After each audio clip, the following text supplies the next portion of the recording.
নেন। আমার সাথে জামাই ডিভোর্স হবে দূরের কথা, বড় সতীনের সাথে এখন ডিভোর্স হয়ে যাবে। জামাই তো আমার কাছে আসবেই, জামাইরে নিয়ে একসাথে আমি সব বাজার করব। আগে ভাগে নিজে পণ্ডিতি করে কোনো ধরনের বাজারও করব না, খরচাপাতিও করব। এতদিন তো জামাই যাই হোক ওর পাশে ছিল, এখন তো জামাই ওর পাশে নাই। ওর ঠিকানা ও এবার খুঁজে নে। জামাই তার সুন্দরী বউর কাছেই আবার আসবে। জামাইকে এখন থেকে আপনারা আমার সাথে দেখবেন, এমনকি সে যদি পরবর্তী ভিডিও করো সেটা আমার সাথেই করবে। আসসালামু আলাইকুম everyone, welcome back to my another new blog and welcome back to my channel shared family fun. তো গাইস, প্রথমে আপনাদের কাছে একটু ক্ষমা চেয়ে নিচ্ছি যে আজকে ব্লগটা দিতে একটু লেট করে ফেলছি। তার উপর সবচেয়ে বড় কথা এত বড় সুখবরটা জানাতে দেরি করে ফেলছে আপনাদেরকে। তো সেটার জন্য অবশ্যই আমি ক্ষমা চাই, কারণ আজকে না সারা দিন আমি অনেক ব্যস্ততার মধ্যে দিয়ে কাটাইছি। একটু বাইরে গেছিলাম, তারপরে মেয়েরে তো এখন মনে করেন যে প্রিজারভেটিভ যত ফুড আছে সেগুলোর থেকে একটু দূরে রাখার চেষ্টা করি। অনেক দিন ধরেও বাইরের তেমন কিছু খাচ্ছিল না, যার কারণে চিন্তা করলাম যে আজকে বিরিয়ানি কিনে নিয়ে যাই। আমার মেয়ের তো আবার মাশাআল্লাহ বিরিয়ানি অনেক বেশি পছন্দ। যদিও বা আমি রিসেন্ট টাইম ঘরে অনেকবারই বিরিয়ানি রান্না করছি, তবে সেটাতে ঝাল দেওয়ার কারণে আমার তো খেতে পারে নাই। বাইরেরটা আবার মাশাআল্লাহ খুব সুন্দরভাবেই খেতে পারে। এই কারণে আমি বাইরে থেকে এটা নারায়ণগঞ্জের একটা টপ বিরিয়ানি বলা যায়। দূর দূরান্ত থেকে অনেক মানুষজনই এই বিরিয়ানিটা খাওয়ার জন্য আসে, আর নারায়ণগঞ্জের মানুষজন তো খাই। তো আমার অডিয়েন্সের উদ্দেশ্যে একটা কথা, আমি বিরিয়ানিতে কেন মুগ ডাল দেই সেটা নিয়ে আপনাদের অনেক সমস্যা কাজ করে। কিন্তু দেখেন নারায়ণগঞ্জের কি ধরতে গেলে বাংলাদেশের টপ বিরিয়ানির মধ্যে একটা বিরিয়ানি, সেখানেও মুগ ডাল দেওয়া। আর আমি মেনলি এই বিরিয়ানিতে মুগ ডাল পাওয়ার পর থেকেই চিন্তা করছি যে আমি বিরিয়ানি রান্না করলে ঘরে একবার হইলো মুগ ডাল দিয়ে দেখবো যে কেমন লাগে খেতে। তো আমার কাছে ভালো লাগছে, যার কারণে আমি বিরিয়ানিতে এখন মুগ ডালটা দেই। এখন আপনারাই বলেন, দূর দূরান্ত থেকে কি মানুষজন খিচুড়ি বিরিয়ানি খেতে আসে? আমার যে এতদিন পচাইলেন, আমি নিজেও জানতাম না যে বিরিয়ানিতে মুগ ডাল দেওয়া যায়, কিন্তু এই বিরিয়ানি খাওয়ার পরে আমার ধারণা সম্পূর্ণ চেঞ্জ হয়ে গেছিলো। আর বিরিয়ানিটা মাশাআল্লাহ এত মজা, কি আর বলবো, যারা খাইছে তারা এই টেস্টটা খুব ভালোভাবেই জানে। আর আমাতুর রহমান এদিকে শুধু মাংসই চাইতেছিল। ও আরেকটা কথা গাইস, বিরিয়ানিটার মধ্যে কি পরিমাণের মাংস ছিল সেটা তো আপনারা দেখছেনই। আর যে হাড্ডিগুলো ছিল না, সেই হাড্ডিগুলো খুবই মজার। এমনিতেই তো আমি গরুর হাড্ডি বলেন আর মুরগির হাড্ডি বলেন, মাছের কাটা বলেন, সব কিছুই পছন্দ করি। তার উপরে এখানের হাড্ডিগুলো না এত মজার ছিল, যেগুলো চাবাইয়া খাওয়া যায়, গরুর হাড্ডি। আর দেখেন আমি কতটা মজা করে খাইতেছি বিরিয়ানিটা।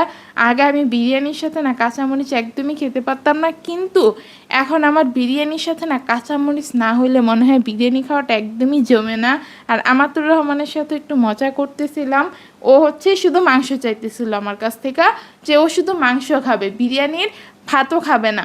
তো যার কারণে আমি দুষ্টামি করে ওর সাথে বলতেছিলাম যে আসো একটু মরিচ খাইয়া দেখাও, যদি মরিচ খাইয়া আমাকে দেখাইতে পারো তাহলেই আমি তোমারে মাংস দিব, শুধু ভাত দিব না। কিন্তু আমার তোর কি আর মরিচ খেতে পারবে বলেন? তো যাই হোক, হেরে গিয়ে এখন ভাত সহ মাংস সব কিছুই নিস। আর এদিকে আমার তো কি যাই হোক গাইস, এবার মূল কথায় আসা যাক। বড় সতীন তো খুব ফটর ফটর করছিল যে সে আমার উপর দিয়ে চলে যাবে, তারপরে কি জানি এমন এমন সব উত্তর দিবে, এমন সব জবাব দিবে, আমি নাকি ফিরে কিছু বলতেই পারবো না, সেগুলা নাকি আমি হজমই করতে পারবো না। আমার ঝুলির খবর নাকি সব বের করে দিবে। কি করে দিবে? কই বড় সতীন, আজকেই তো চুপ হয়ে গেলি।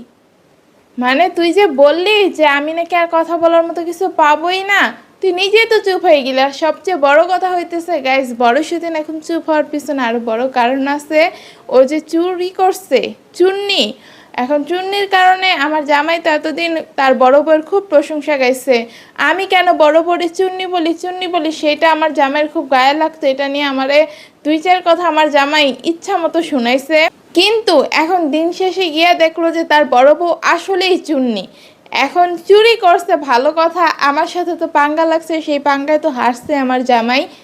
তার পাশাপাশি এখন মানুষের সামনে পর্যন্ত মুখ দেখাইতে পারতেছে না। কেমনে দেখাবে? বড় বউ নিয়ে যে এতদিন এত বড় বড় কথা বলছে, তা তার বড় বউর কোনো লোভ নাই, কোনো হিংসা নাই, কোনো কিচ্ছু নাই। এখন তো সেটার বিপরীত প্রমাণিত হয়ে গেল। তার বড় বউ যে লোভী, তার বড় বউ যে চুন্নি, সেটা তো খুব ভালোভাবে প্রমাণিত হয়ে গেল। এখন মানুষের সামনে কেমনে মুখ দেখাবে আমার জামাই? আর মুখ দেখাইতে পারতেছে না বিধায় 2 দিন ধরে দেখি যে ভার্সিটিতেও যায় না, সারাদিন বাসায় বসে পড়ে থাকে। বড় সতীনের সাথেও কোনো কথা নাই, কিছু নাই, মানে সে একদম তার মতো একলা হয়ে গেছে, যার কারণে বড় সতীরা এখন কোনোভাবে পারতেছে না। আপনারাই বুঝেন, যদি মানে বড় সতীন এরকম কিছু না করতো, সবার আগে উত্তরটা দিতে আসতো আমার জামাই, আমার পিছনে আমার জামাই লাগতো যে হ্যাঁ আমার বড় বউ করে নাই, তুমি আমার বড় বউর নামে এরকম একটা মিথ্যা কথা বলছো। এই কথাগুলো কিন্তু আমার জামাই আমারে ফিরে বলতো। তো বলতেছে না, বুঝতে পারতেছেন যে তার বউ চুরি করছে, সে মুখ দেখাইতে পারতেছে না। আর বড় সতীনের প্রতি যে বিশ্বাসটা ছিল, বড় সতীন তো আবার ভেঙে দিছে। মানে এই পর্যন্ত যে বড় সতীন কতবার জামাইয়ের বিশ্বাস নিয়ে ছেলে খেলা করছে, এটা মনে হয় বড় সতীন নিজেও জানে না। তো আর কত জামাই ওরে বিশ্বাস করে ঠকবে বলেন? এইবার আর জামাই ওরে বিশ্বাস করতেছে না, তো আপনারা আর বড় সতীনের পক্ষ ধরে জামাইরে কোনো কথা বলতেও দেখবেন না, মানে বড় সতীনের কাছে থাকতেও দেখবেন না। সুখবরটা বলেই দেই গাইস, বেশি মানে ঘুরপেস না করে, জামাইকে এখন থেকে আপনারা আমার সাথে দেখবেন। এমনকি সে যদি পরবর্তী ভিডিও করো, সেটা আমার সাথেই করবে। ওই চুন্নি বড় সতীনের সাথে আমার জামাই করবে না, কারণ ওর কারণে আমার জামাই সমাজে এখন মুখই দেখাইতে পারতেছে না। বড় সতীন বলছিল আমার মতো মেয়ে নিয়ে নাকি সমাজে চলা যায় না, অথচ ওর কারণে আমার জামাই এখন সমাজে মুখ দেখাইতে পারতেছে না, কয়েকদিন ধরে হচ্ছে ভার্সিটিতেও যাইতে পারতেছে না। তারপর আরেকটা মজার বিষয় গাইস, আমার শাশুড়ি মা তো তারপরও বলছিল যে ওরে গ্রামের বাড়িতে হচ্ছে জায়গা দিবে। কিন্তু গাইস, গ্রামের বাড়িতে জায়গা দিয়ে কি মান সম্মান যতটুকু আছে গ্রামের মানুষজনের কাছে, সেটাকে আমরা খুয়াই ফেলবো বলেন? মানে ও তো গ্রামের বাড়িতে গিয়েও মানুষজন তো মনে করেন যে গ্রামে কি বলবো, দরজা জানালা খুললেই এদিক সেদিক কত দিকেই চলে যায়। মানে শহরের মানুষের মতো তার সবসময় দরজা হচ্ছে লক করে যায় না। তো ও তো মনে করেন যে সব খোলামেলা পাইয়া, সুযোগ পাইয়া ওইখানে গিয়েও চুরি করা শুরু করবে। মানে তারপরে মনে করেন যে বেজ্জতির উপরে বেজ্জতি। তো ওরে গ্রামের বাড়ি তো ঠাঁই দেওয়া হইতেছে না, জামাই ওর সাথে আর থাকবে না। তো বুঝতে পারতেছেন বিষয়টা কোন দিকে যাবে। এটাও ঘুরপেস না করি বলে দেই, এইবার বড় সতীনের মনে করেন যে ডিভোর্স নিশ্চিত। ও নিজের দুঃখ নিজে টাইনা আনছে, আমার পিছনে বেশি লাগতে গিয়া এখন মনে করেন যে নিজের আসল রূপ প্রকাশ করে দিছে। তো এইরকম কালনাগিনীরে নিয়া, এই কাইনলানিরে নিয়া কি কেউ কখনো সংসার করতে পারবে বলেন? তো যাই হোক, জামাই তার সুন্দরী বউর কাছেই আবার আসবে। তো আপনারা নিশ্চিত ধরে রাখেন, এইবার বড় সতীনের ডিভোর্স নিশ্চিত। এবার আমারও দোষ দিতে পারবে না, অন্য কারোও দোষ দিতে পারবে না, কারণ ওই যে অন্যান্য বারের মতো নিজেই দোষটা করছে, আর এটা সবাই একদম সামনাসামনি দেখবে যে কিভাবে কি হয়েছে। এইবার আর আমার একপাক্ষিক দোষ দিতে পারবে না। আগের বার তো আমার একপাক্ষিক দোষ দিতে পারছিল, কারণ সবাই সব কিছু জানতো না। ও বড় সতীন আইসা কিছু ইমোশনাল কথা বলছে, মানুষের ইমোশন একদম ভরে গেছে। তো এইবার নিজের কুড়ালটা নিজে যে কেমনে মারছেন বড় সতীন, বলছিলাম আমার পিছে লাগিস না, তারপরে ওর ভাই অটো চালক, এটা নিয়ে যে আমি ওর অপমান করলাম, সেটা নিয়েও ও ফিরাই এখনো একটা কথা বলে নাই। কেমনে বলবে?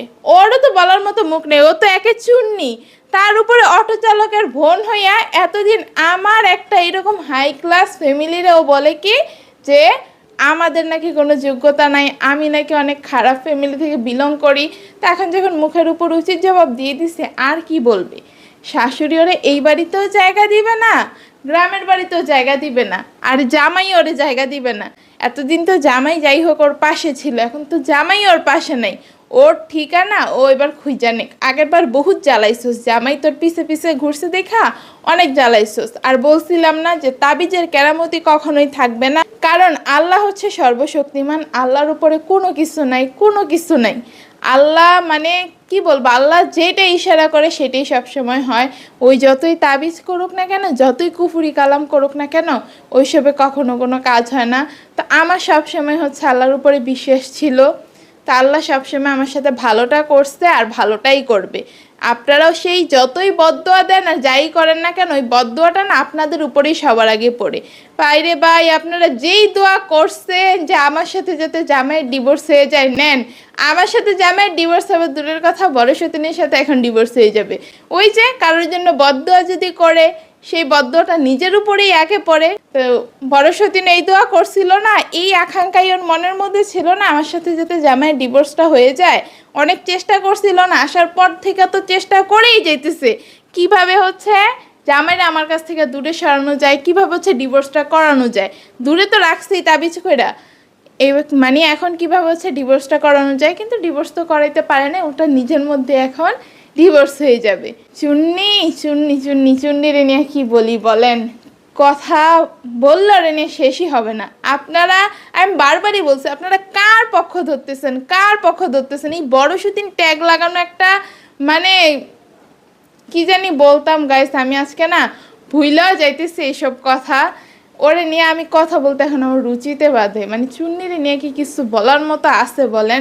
এতদিন যে বড় লেকচারগুলা দিছে জামাইয়ের সাথে জোর কি কি হইতো, অনেক কুয়ারা তো দেখাইতো জামাইয়ের সাথে, সেইটাও আমি বলছি। সেটা নিয়েও কোনো একটা কথা ও ফিরেয়া বলতে পারেনি, আমার কোনো একটা কথারই ফিরেও জবাব দিতে পারবে না। ওই জামাই এসে মাঝে মাঝে কিছু কথা বইলা যায়, ওই জামাইয়ের কাছ থেকে শুনে তারপরে হচ্ছে সেগুলা মনে করেন যে আমার কাছ থেকে এসে একটু একটু বল, একটু ঘুরে পেঁচে, তারপরে তোর মনে করেন যে গুগলে এই মংচং আসেই সেগুলো থেকে হচ্ছে একটা স্ক্রিপ্ট লেখা আনে, সেই স্ক্রিপ্ট দেখা দেখা দেখা দেখা পড়ে, সেটা আপনারাও বুঝেন, ওর ভয়েস আবার শুনলেই বোঝা যায় যে রিডিং পড়তেছে।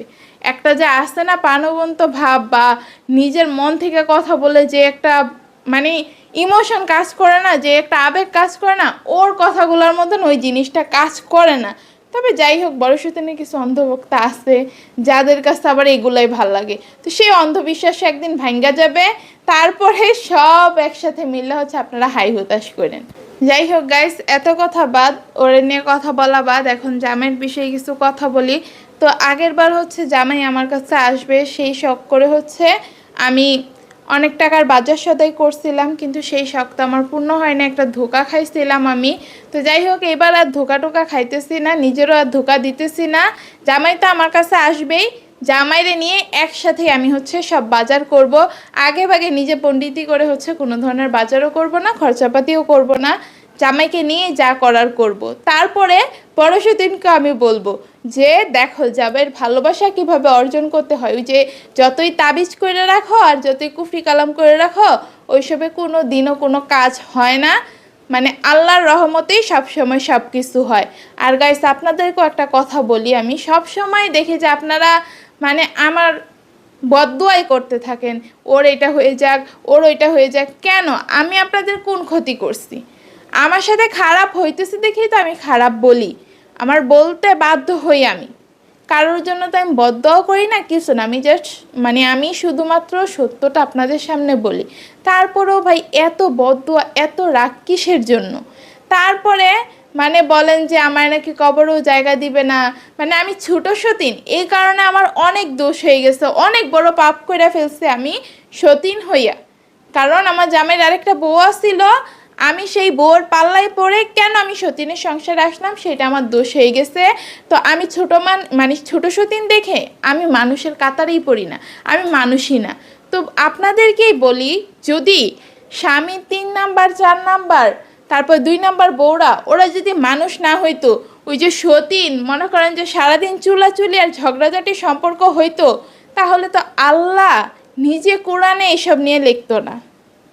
আল্লাহ নিজে কোরআনে লেখা দিত না যে তোমরা একাধিক বিয়ে করো, ওইটার মধ্যে বরকত আছে। আল্লাহ নিজে বলতো না এটার মধ্যে অবশ্যই বরকত আছে, ভালো কিছু আছে। আর আমরা যারা সতীনের সংসার করি, আমরা মানুষ, আমাদের মাঝেও আবেগ আছে, আমাদের মাঝেও সব কিছু আছে, যার কারণে আল্লাহ এটাও বলছে যে স্বামীদেরকেই বলছে যে তোমরা তোমাদের বউদের মাঝে ইনসাফ করো। নাহলে তো বলতো কি, তুমি তোমার বড় বউর আগে বিয়ে করছো, যে তোমার প্রথম বউ, তার প্রতি তুমি সব ভালোবাসা রাখবা, তার প্রতি সব উজাড় করে দিয়ে দিবা, আর বাকি যেগুলার বিয়ে করবা শুধু ওগুলার নাম মাত্রই বিয়ে করবা, ওগুলার প্রতি কোনো দায়িত্ব পালন করবে না, কিছু করবা না, মন চাইলে ওদেরকে তালাক দিয়ে দিবা।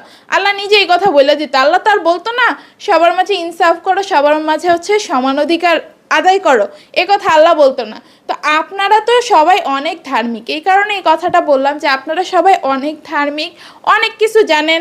আয়েশা আমারা অনেক হাদিসও বলেন, অনেক বয়ানও দেন। তো আগে হচ্ছে নিজেরা যাই জানেন না কেন সেটা ভালোভাবে জানেন।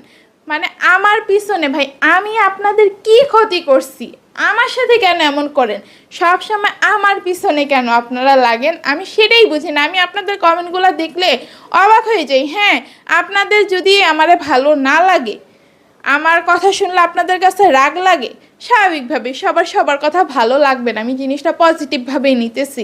তা আপনারা হচ্ছে রাগের মাথায় বললেন যে তুমি এই কথাটা কেন বলছো, ওই কথাটা কেন বলছো, তোমার কথা শুনতে ভালো লাগতেছে না। কিন্তু তাই বলে সংসার ভেঙে যাক, আমার মেয়ের মানে কি বলবো আপনাদেরকে নিয়ে, আমার বাচ্চা মেয়ে আমাতুর রহমান, ওরে পর্যন্ত আপনারা বদ্দুয়া দিতে ভুল করেন না। এত ধার্মিক মানুষে এই ধরনের কাজগুলো আপনারা কিভাবে করতে পারেন? আমি তো না হয় ধার্মিক না, যাই হোক, কে হচ্ছে জান্নাতে যাবে, আল্লাহ কারে হচ্ছে মানে কবরে গ্রহণ করবে, কারে করবে না, এটা একমাত্র আল্লাহই ভালো জানে। আগে ভাগে কোনো কিছু বললেন না, সর্বজান্তা হইতে যায়েন না, কারণ আপনি সর্বজান্তা না, সব কিছু জানেন একমাত্র আল্লাহ। মানে ভবিষ্যতে কি হবে, বর্তমানে কি হবে, সেটা একমাত্র আল্লাহই বলতে পারে। তা আপনারা বলতে আসেন না যে ওর ভবিষ্যৎ এইটা হবে, ওর ভবিষ্যৎ এইটা হবে, আমার ভবিষ্যতে কি হবে সেটা একমাত্র আল্লাহ জানে। আমি আল্লাহর উপরেই বিশ্বাস রাখি। শুনেন, আর আরেকটা কথাও শেষমেশ আপনাদেরকে বলে রাখি, আল্লাহর ভয় সবার মনের মধ্যে আছে। আল্লাহর ভয় না থাকলেও মরার ভয় সবাই করে, যে আমার একদিন মরতে হবে এবং আমার সমস্ত কাজের হিসাব আমার একদিন দিতে হবে। তা আমি তো ভাই আল্লাহর ভয়ও আছে, মরার ভয় আমার মধ্যে আছে। তা আমি এত ভয় মনের মধ্যে রাইখা আরেকজনের নামে কখনো মিথ্যা অপবাদ দিতে পারি না। তার উপর এত বড় মিথ্যা অপবাদ, তার দোষ আছে বইলেই আমি বলি, বলতে বাধ্য হই ওর বিষয়ে কথা। ও যদি আমার পিছনে না লাগতো, ও যদি আমার নিয়ে কথা না বলতো, আজ থেকে 8 মাস আগে ও যদি বাড়ি থেকে বের না হইতো, সবচেয়ে বড় কথা হচ্ছে ও মানে ওর হিংসা লাগছে, ওর কষ্ট লাগছে, সেটাও ঘরে বৈশা মীমাংসা করতে পারতো। কেন হচ্ছে ঘরের মানুষটা আগে না জানাইয়া ওর ভিডিও করে সেই ভিডিও সবার আগে আপলোড দেয়া বাইরের মানুষকে জানান দিতে হইলো। ও বাইরের মানুষকে জানান দিছে দেখে আমি বাইরের মানুষকে জানান দিতে বাধ্য হয়েছি। এটা আস্তে আস্তে প্রমাণ তো পাইতেছেন যে কার প্রতি আপনারা আবেগ দেখাইতে গেছিলেন, একটা চোরের প্রতি। আমি বারবার বলার পরও বিশ্বাস করেন না, এখন প্রমাণ নেন। জামাই, আবারও বলতেছি কথাটা, জামাই হচ্ছে শাশুড়ি তোর এই ঘরে জায়গা দিবে নাই, জামাই আর ওরে এই ঘরে জায়গা দিতেছে না, তো ওদের মধ্যে ডিভোর্স ফাইনাল।